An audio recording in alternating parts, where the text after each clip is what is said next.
mais je reviens, ça fait, je ne sais pas, 2 ans que j'ai commencé une série sur les fruits de l'esprit, selon Galates 5. Et j'avais une autre pensée au début de la semaine, mais en lisant le livre des Proverbes, Dieu m'a parlé sur le contrôle de soi ou la maîtrise de soi, qui est parmi ces fruits. Donc, Galates 5, 22 et 23, mais le fruit de l'esprit, c'est l'amour, la joie, la paix, la patience, l'amabilité, la bonté, la fidélité, la douceur, la maîtrise de soi. La loi ne condamne certes pas de telles choses. Donc, c'est une bonne liste là. Et la bonne nouvelle, c'est quand on a le Saint-Esprit, normalement, on aura ses fruits aussi.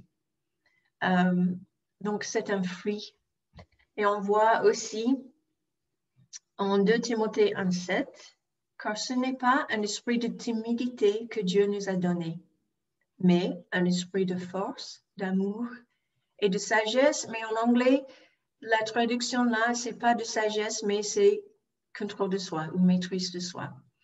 Donc, on voit encore que c'est un esprit que Dieu donne. C'est une bonne nouvelle, n'est-ce pas? Qu'on n'a pas à inventer, travailler, bâtir, construire, mais c'est un fruit de l'esprit et c'est un esprit que Dieu nous donne. Et encore, 3e préférence, une bonne liste où on trouve la maîtrise de soi, c'est dans 2 Pierre 1, 5 à 7. Pour cette raison même, faites tous vos efforts pour ajouter à votre foi la vertu, à la vertu la connaissance, à la connaissance la maîtrise de soi, à la maîtrise de soi l'endurance dans l'épreuve, à l'endurance la piété, à la piété l'affection fraternelle et à l'affection fraternelle l'amour. Voilà, donc encore une bonne liste.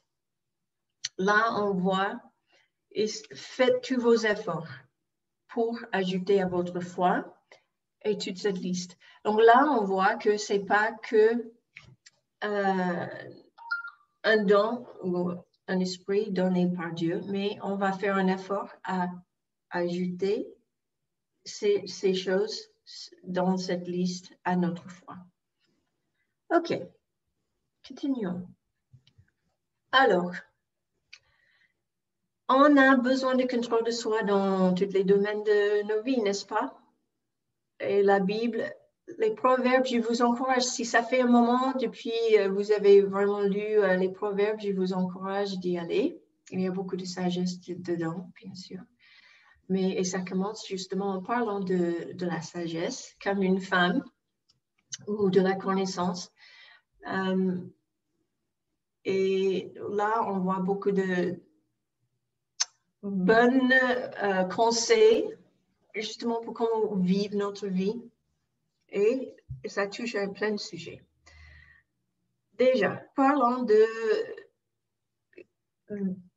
contrôler soi-même nos émotions, la colère, ce genre de choses.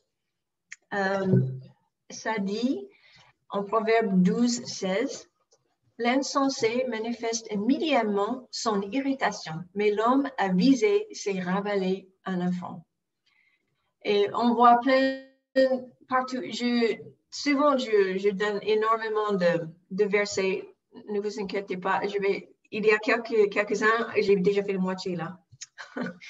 Mais je vous encourage, s'il y a dans ces sujets, dans ces domaines, quelque part tu vois que tu peux grandir dans la maîtrise de soi dans ces domaines, je vous encourage de faire les recherches sur l'Internet.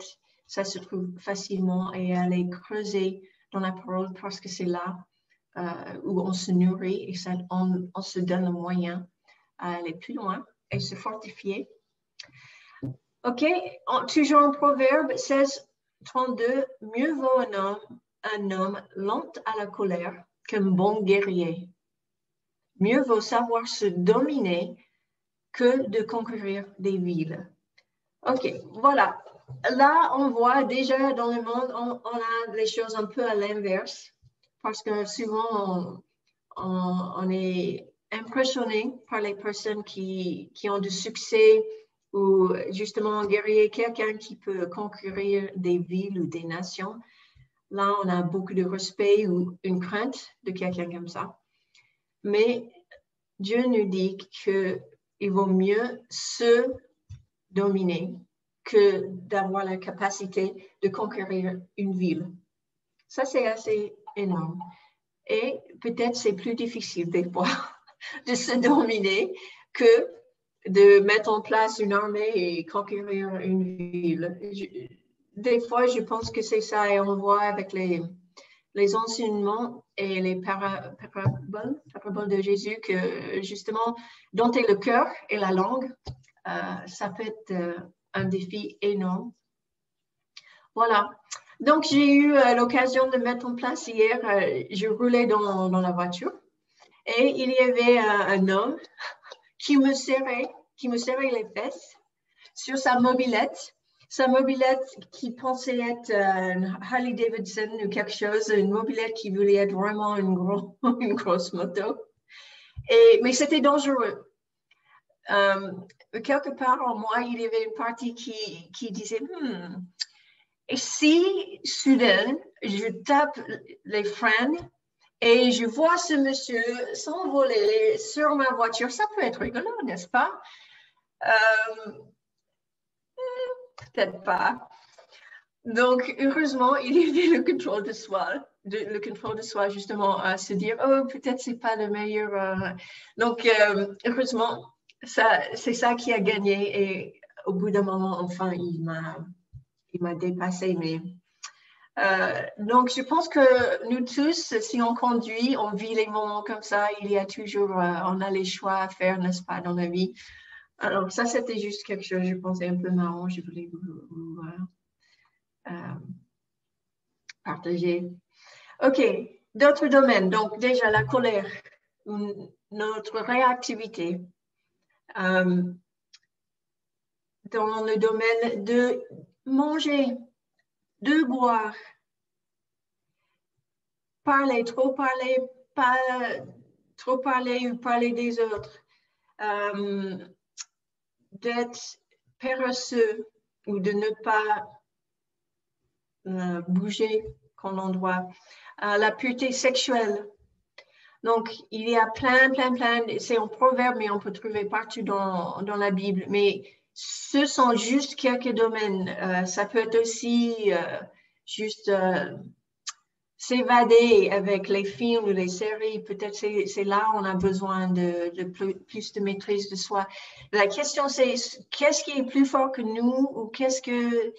Et des fois, j'en suis une série, il n'y a rien de mal sur soi-même. Mais si Dieu nous parle et dit, j'aime pas trop cette série-là pour toi, ou tu passes plus de temps là que faire autre chose, s'il nous parle, c'est là où on a besoin de maîtrise de soi, n'est-ce pas? Et soyons vrais, juste parce qu'on est chrétien, ça ne veut pas dire qu'on n'est pas tenté ou on n'a pas les tentations pour la pureté, pour la sexualité, soit célibataire, soit marié, peu importe, on est humain. Donc, ça, c'est aussi un domaine où on doit veiller ou exerce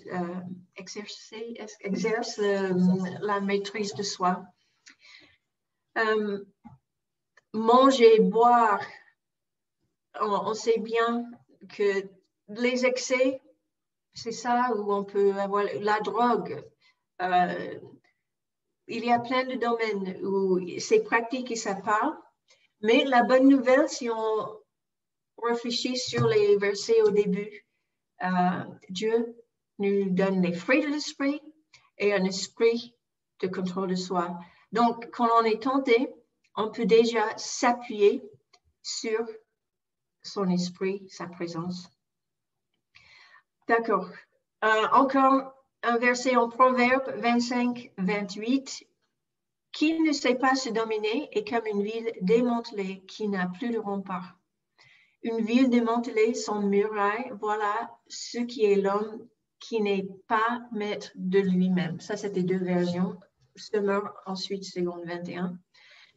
Ça veut dire que s'il y a des domaines dans notre vie où on n'a pas cette maîtrise de soi, il y a sur nos murs de protection dans l'esprit, il y a les failles. Et il y a le mur démantelé. Ça laisse rentrer l'ennemi. On est exposé, quoi. On est vulnérable. OK.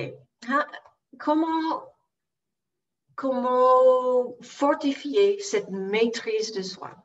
Déjà, on a déjà dit, plus de Saint-Esprit. Si on a plus de Saint-Esprit dans notre vie, plus de fruits de l'Esprit, ça se fait tout seul quelque part. Si on est bien en communication avec lui, il renouvelle notre intelligence.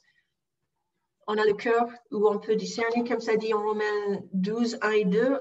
Je vous recommande donc, frères et sœurs, à cause de cette immense bonté de Dieu, à lui offrir votre corps comme un sacrifice vivant, saint et qui plaise à Dieu. Ce sera là de votre part un culte raisonnable.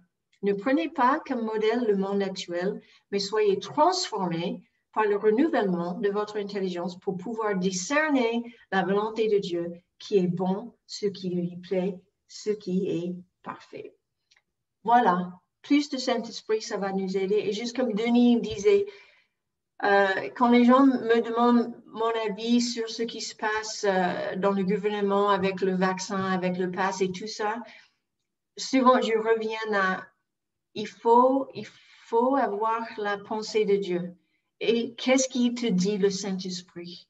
C'est à chacun de nous, justement, d'avoir une relation intime pour pouvoir, d'avoir notre intelligence renouvelée, pour ne pas penser comme le monde, pour ne pas avaler tout ce que la média dit, mais pour pouvoir discerner qu'est-ce qu'il dit pour moi, ma famille, qu'est-ce que le Saint-Esprit est en train de dire pour notre région, pour notre nation, pour le monde.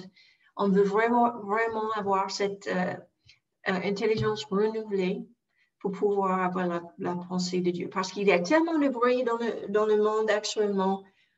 On peut suivre, même les chrétiens sont divisés sur ce qu'ils pensent. Mais qui est la vérité? C'est Jésus. Qui est la lumière? C'est Jésus. Qui est la vérité? C'est Jésus.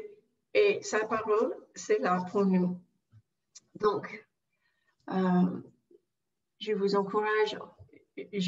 encourage à passer plus de temps, de demander au Saint-Esprit, remplis-moi, renouvelle mon intelligence, donne-moi ton discernement. Ça, c'est assez simple, n'est-ce pas? Après, c'est à lui. OK, quoi d'autre pour avoir une meilleure maîtrise de soi?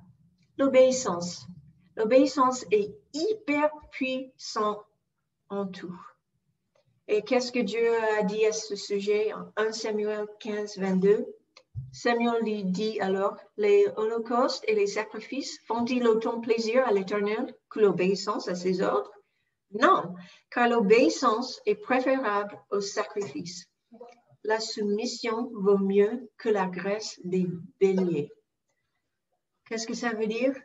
Je préfère que tu m'obéis dès le début que tu fais ce que tu veux et tu reviens plus tard avec un sacrifice pour demander pardon. Donc, l'obéissance, c'est vraiment clé. Et on croit en tout. Et parce que Jésus nous a dit, et je pense que c'était Jésus, que si on est fidèle dans les petites choses, il va nous faire régner sur les grandes choses. Donc, on veut être fidèle dans les petites. Et je ne dis pas que, est-ce que je sors faire les courses? Jésus, je te donne. Pour toutes les petites choses, mais des fois, si on a un petit, on n'a pas la paix, on peut prier. Mais je ne dis pas il faut prier pour tous les petits détails, mais en même temps, si on est en train de vivre avec le Saint-Esprit dans notre vie, on va être guidé par lui. Mais l'obéissance dans les petites comme les grandes choses. Et quand on est fidèle dans les petites choses, on a l'habitude. Et donc, quand il y a des grandes choses ou les choses qui nous tentent, ou là on a une faiblesse, on a plus l'habitude d'entendre la voix de Dieu et obéir tout de suite au lieu de faire ce qu'on veut et revenir demander pardon après. Voilà. Quoi d'autre? L'amour. Bien sûr, si on connaît vraiment cet amour parfait de Dieu, de notre Papa, ça change tout. Ça change tout dans notre vie. Donc, ça va aider aussi au niveau maîtrise de soi. Par exemple, pour avoir la grâce envers les autres, si on comprend vraiment cette grâce que Jésus nous a donnée, le Père nous aimait autant qu'il a envoyé son Fils unique comme un sacrifice pour nous. Si vraiment on comprend cet amour, d'abord, on va s'aimer soi-même mieux, parce que si Jésus a dit « aime tes prochains comme toi-même », comment on va aimer les autres si on ne s'aime pas? Donc déjà, il faut comprendre la valeur qu'on a dans les yeux de Dieu, qu'il a donné son Fils unique. Et puis, ensuite, on peut donner cette grâce qu'on a reçue, qu'on en comprend, ok, oui, j'ai péché, j'avais besoin d'un sauveur.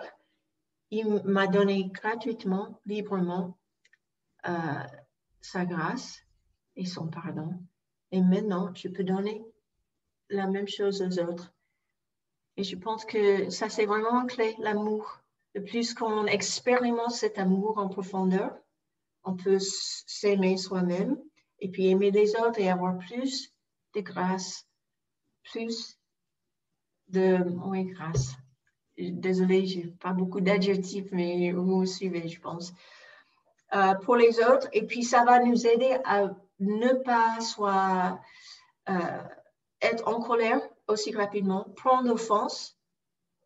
Si on comprend que les autres, ils ont vécu les choses dures aussi, de ne pas prendre offense, être en colère, critiquer, juger quand on voit la valeur chez les autres. Donc, cet amour, ça va nous aider à se maîtriser, à ne pas sortir, déjà réfléchir mieux au sujet des autres, et puis prononcer les bénédictions au lieu des malédictions ou les critiques ou les jugements. D'accord? Vous êtes toujours avec moi? OK. Aussi, comme déjà dit, il y a la sagesse, la compréhension, la connaissance. Et ça vient d'où? De sa parole. Le plus qu'on mange et laisse mijoter cette bonté, cette vérité de la parole de Dieu, le plus que ça nous transforme, justement. Donc, Denis nous a proposé un bon livre. Le plus qu'on est amoureux de la parole de Dieu, la plus que ça va nous solidifier dans la vérité, enraciner dans nos vies et dans la vérité. Donc, et qu'on soit inspiré et guidé par cette parole, par cette vérité, plus que par mes émotions, plus que par les circonstances que je vois autour de moi, plus que mes envies, plus que tout, qu'on soit enraciné, ancré dans la parole de Dieu, dans cette vérité. Et j'ai une histoire personnelle. Il y a presque 20 ans maintenant, que j'ai fait une dépression, mais vraiment, une grosse dépression. Ça a duré 3 ans. Et c'était très dur. Et c'était un moment dans ma vie où je suis passée de quelqu'un qui entendait et sentait la présence de Dieu, la voix de Dieu dans ma vie quotidienne, à quelqu'un qui était complètement coupé de sa présence et de sa voix. Même si ça, c'était un mensonge, ce n'était pas la vérité. Bien sûr, Dieu, il était toujours là, mais je ne le sentais plus. Et si vous connaissez la dépression, c'est dur. Ça suscite toute la vie, ça inspire toute la vie. On prend plus plaisir dans les choses. C'était dur, mais vraiment, le plus dur pour moi, c'était que je me sentais complètement coupée et isolée de Dieu.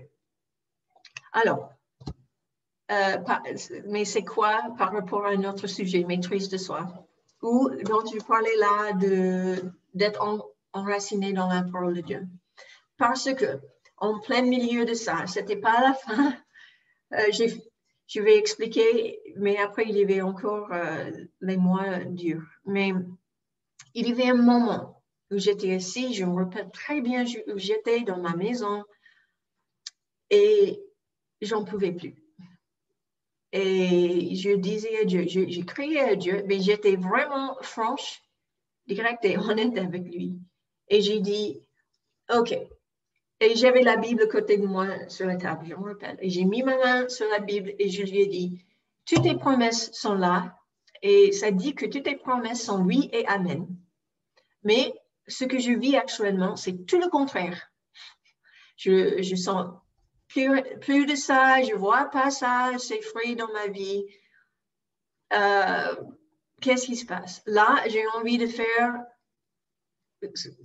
tout qui est disponible pour m'évader, pour sentir mieux, pour avoir un plaisir quelque part dans la vie. Donc, tout que vous voulez imaginer. Il y avait un bar pas loin, j'allais chercher à boire ou à m'amuser avec les hommes ou juste faire n'importe quoi pour vivre, pour avoir quelque chose pour donner un peu de plaisir dans ma vie.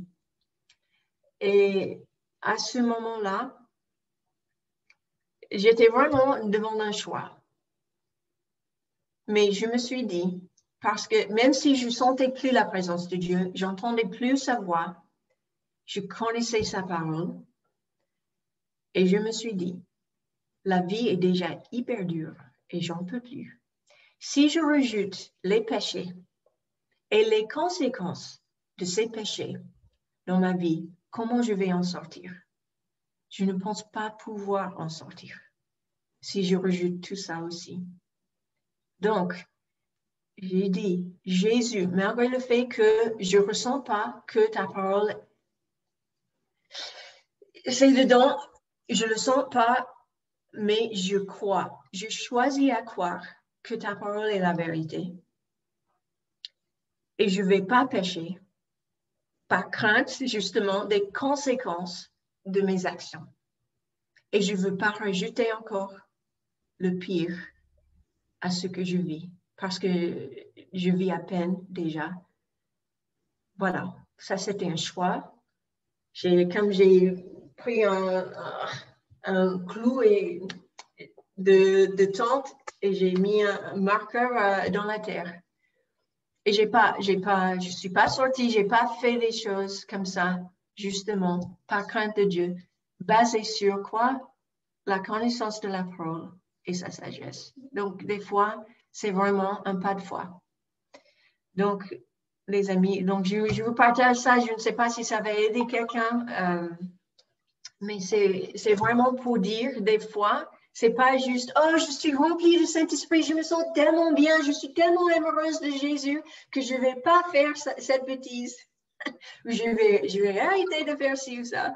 Des fois, c'est juste, c'est logique, quoi. C'est connaître ce qui est juste et ce qui est faux ou ce qui est bien et ce qui est mal, et connaître les conséquences et choisir. Donc, voilà. J'espère que c'est encourageant et ce n'était pas juste... voilà. OK. Et une deuxième petite anecdote, ça va être encore plus rapide. OK. Donc, pour revenir, pour bâtir un peu plus ou solidifier peut-être la maîtrise de soi, plus de Saint-Esprit, on accepte déjà son esprit de contrôle de soi et on vit avec ses fruits dans nos vies. L'obéissance, donc plus de Saint-Esprit, l'obéissance, l'amour et puis la connaissance et la sagesse. Donc les 4 choses-là sont un peu les points. OK, s'il y a quelque chose qui est toujours plus fort que moi, une des fois que j'étais aux États-Unis, ça fait au moins 2 ans maintenant, 3 ans peut-être, quand je vais là-bas, j'aime beaucoup les restos mexicains. Vous avez déjà goûté un bon mexicain? Si jamais vous allez aux États-Unis, mais je sais, Huguette et d'autres, vous êtes allés au Mexique, donc encore mieux, le vrai. Donc, mais ça, c'est un kiff pour moi. Quand je suis là-bas, j'aime en manger parce qu'on n'a pas ici en France, c'est pas pareil. Et, mais un jour, le Saint-Esprit m'a parlé à ce sujet parce que j'en mangeais trop, un peu, c'est quoi le mot? Comment on dit? Gluton. J'étais un peu gloutonne autour de cette nourriture. Et Dieu, il m'a parlé directement, il m'a dit, en fait, il y a un esprit de gloutonnerie sur les États-Unis. Ça, on peut voir. On a plus de gens obèses qu'en Europe, par exemple. Mais il a dit, il y a un esprit ici. Et quand tu reviens aux États-Unis, tu es sous cet esprit et tu marches en partenariat avec. Donc, il y avait deux choses. Je me suis rendu compte parce qu'en vieillissant, mon métabolisme baisse et il fallait plus de temps pour perdre un peu des kilos que j'ai pris aux États-Unis à chaque fois. Mais vraiment, il m'a parlé de cet esprit et il m'a dit, je veux que tu te repentes d'avoir marché avec cet esprit et que tu ne marches plus avec. Je l'ai fait et effectivement, je peux vous dire, il y a une différence. Donc maintenant, j'aime toujours la nourriture mexicaine et je vais toujours en manger, mais pas quoi? Mais pas me gaver. Oui, je me gave plus. Donc, et j'ai justement plus de contrôle de soi et juste le fait aussi d'être au courant, ça m'aide énormément. Donc, quand je le sens, quand je suis là-bas et je sens un peu ce envie ou plus, arrête. OK? Donc, des fois, il y a les esprits, ou il y a quelque chose d'autre, peut-être on a marché en partenariat avec. Donc, je vous encourage simplement, s'il y a un domaine dans ta vie, quelque part, peut-être c'est pas la nourriture, ou boire, peu importe, demande au Saint-Esprit, est-ce que j'ai marché en partenariat avec quelque chose? Repends-toi, demande-lui justement la maîtrise de soi. Et si jamais, bien sûr, on sait si on a les addictions ou autre chose, des fois, on a besoin vraiment de plus. On a besoin de soins sociaux, la prière, la thérapie même, un bon psy, ça peut aider quand ça va loin. Parce qu'on sait que c'est pas juste comme ça si on a eu des addictions et tout ça. Voilà. C'est ça, mes amis. Je vais vous laisser avec un dernier verset en Tite 2, 11 et 12, juste pour nous encourager encore que c'est vraiment avec l'aide de Dieu qu'on va réussir. 11. En effet, la grâce de Dieu s'est révélée comme une source de salut pour tous les hommes. La grâce de Dieu, gardez ça en tête. Elle nous éduque et nous amène à nous détourner de tout mépris de Dieu et à rejeter les passions des gens de ce monde. Ainsi, nous pourrons mener dans le temps présent une vie équilibrée, juste et empreinte de piété.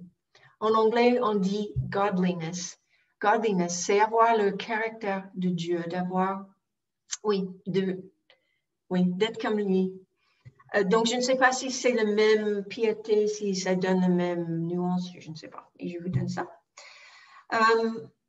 Voilà, donc c'est sa grâce qui nous éduque et qui nous mène à rejeter les passions des gens. On sait, dans notre monde, presque tout est permis maintenant. Donc, mais on a cette grâce de Dieu. Il est avec nous et en nous. Donc, on n'est pas toute seule. C'est pas juste, hop, je fais plus ça ou hop, je dois commencer cette nouvelle habitude. C'est Dieu, il est en moi et par sa grâce, j'ai la capacité à vaincre mes envies ou conquérir mes faiblesses, mais c'est par sa grâce et par son esprit. Amen. Ok, je vais juste prier vite et puis je vais donner la parole à Denis. Je vais prier pour nous et je vous encourage, juste comme Dieu il m'avait parlé spécifiquement sur cet esprit, juste s'il y a rien, on va juste dire, Jésus, Saint-Esprit, est-ce qu'il y a quelque chose, un domaine dans ma vie où tu aimerais m'aider avec la maîtrise de soi? D'accord? On va juste prendre une minute. Oui, merci Saint-Esprit pour ta présence. Merci pour tes fruits dans nos vies. Merci que c'est pas nous qui doit tout créer, c'est toi le créateur. Et c'est toi qui nous renouvelle, esprit, âme et corps. Et je te demande justement pour cette grâce dont on vient de lire en titre, pour qu'on puisse rejeter la pensée du monde et qu'on puisse venir vers toi et vivre et être comme toi. Et d'être vraiment un reflet pur de qui tu es. Merci Jésus de nous avoir montré aussi le bon exemple et à quoi ressemble le Père. Merci pour ta grâce dans nos vies et je prie s'il y a les domaines dans nos vies où on a besoin de plus de maîtrise de soi, que tu vas ne pas seulement parler, mais aussi nous équiper par ton Saint-Esprit. Et je prie vraiment et je libère une grâce. Si on est face à un mur, face à un choix comme j'étais il y a 20 ans, qu'on a la grâce et la sagesse de pouvoir te choisir toi et tes promesses au lieu de ce qu'on ressent ou au lieu des circonstances qu'on voit autour de nous. Merci parce que tu es plus fort et tu nous aides à se dominer, à se dompter. Merci pour ta grâce, ton amour, ta puissance dans nos vies. Amen. Amen. Soyez vraiment bénis et merci Denis à toi.